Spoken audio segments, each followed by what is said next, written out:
Hi friends, my name's Denise. I'm a registered dietitian and I focus on helping Christian women lose weight. This is not medical advice. Please consult with your doctor or dietitian for more personalized care. Today I'm sharing my top 3 tips for weight loss as a registered dietitian. And tip 1 is food tracking. I know what you might be thinking. You might be thinking, no, not food tracking. I'm not food tracking and I don't need to food track. But take it from me and take it from research. When I was skinny, I thought that food tracking was not necessary, but then I gained 10 pounds. And now that I started food tracking, I really see the value in food tracking.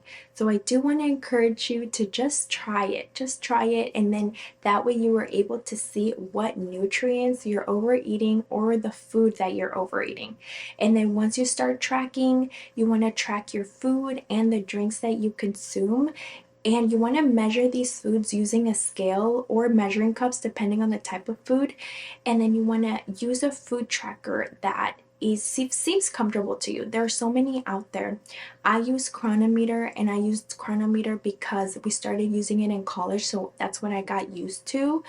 They have a free version and they have a paid version. I use a paid version now because it was like 40 something dollars a month, and then they don't show me any ads. But if you don't mind waiting for the ads, you can definitely use it, and it's really, really helpful. My second weight loss tip as a dietitian is slow and steady. And what I mean by slow and steady is that we really want to focus on losing weight in a slow and steady manner instead of really fast.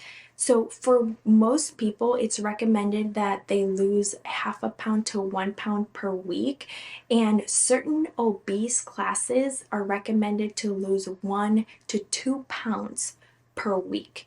So it's important to speak with your health professional to see where you stand. Like, are you considered overweight? Are you obese? And if you are obese, like what class of obese? After you have that information, you can go ahead and start focusing on how much weight you want to lose per week. And the reason why it's important to lose weight in a slow and steady manner is because when we do so, we start to lose the fat.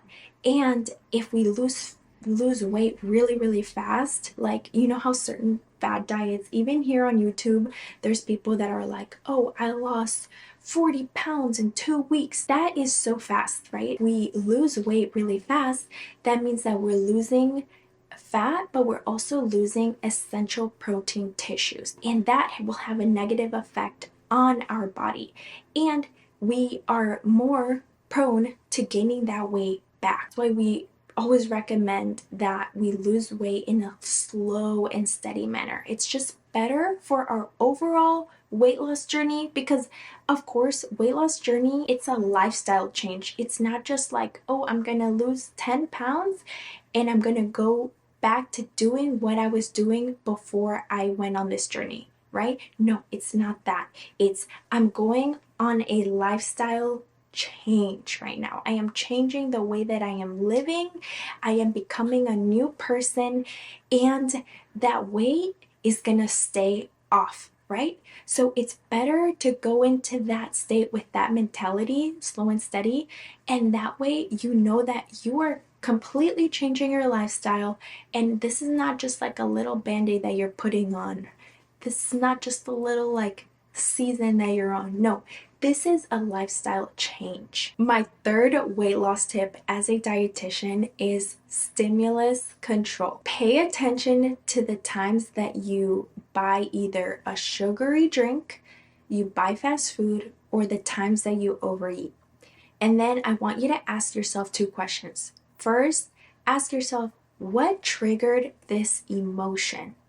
And secondly, ask yourself, in the future, how can I avoid this feeling? Because they were feelings, they were emotions that triggered this response and then triggered you to go out and either like overeat or buy junk food. And ask yourself, how can I prepare for this in the future? And that's how it works. You put systems in place, and these systems keep you from slipping up.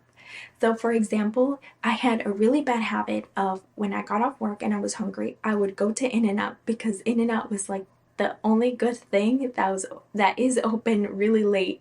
And I would buy a double double and a shake and fries, okay? So I started to have different systems in place. So now if I get off work and I am hungry, I know that I have Greek yogurt in the fridge. A tub of Greek yogurt from Costco, it costs me $6 and it will last me like a month and a half. And it's so nutritious. It has proteins, it has potassium, and it has healthy bacteria. So I have some granola in the cabinet, I have my Greek yogurt in the fridge, and that is a really nice satiating snack that I can have after work if I'm hungry. And then I don't have to go to the In-N-Out drive-thru. Another thing is I had a really bad habit of going to 7-Eleven on my break and buying junk food.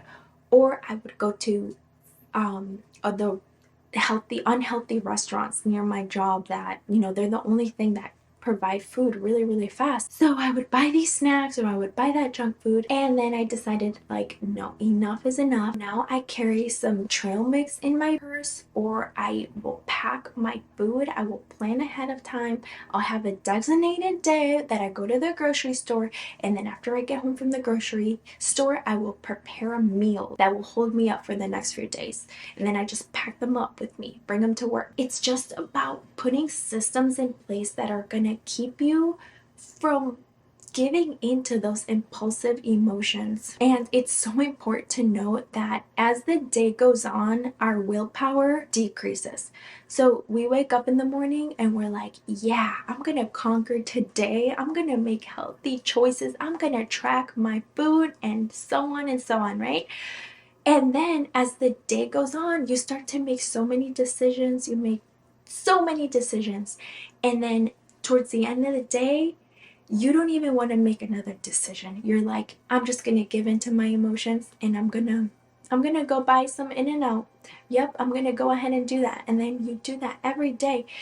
And then after a while, you are stuck in a really bad pattern.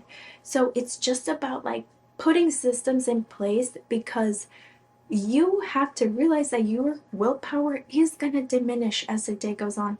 So if that system is in place when your willpower is low, you already have something in place, and you are going to overcome those impulsive emotions. Friends, I really hope you enjoyed this video and found it helpful. Don't forget to like and subscribe so you don't miss any future weight loss tips. And remember, I'm on my own weight loss journey too. I'm on track to losing 10 pounds. So stay tuned for that. Stay tuned for weight loss updates and all that good stuff. But keep shining, keep nourishing, and never forget you are royalty. Mwah.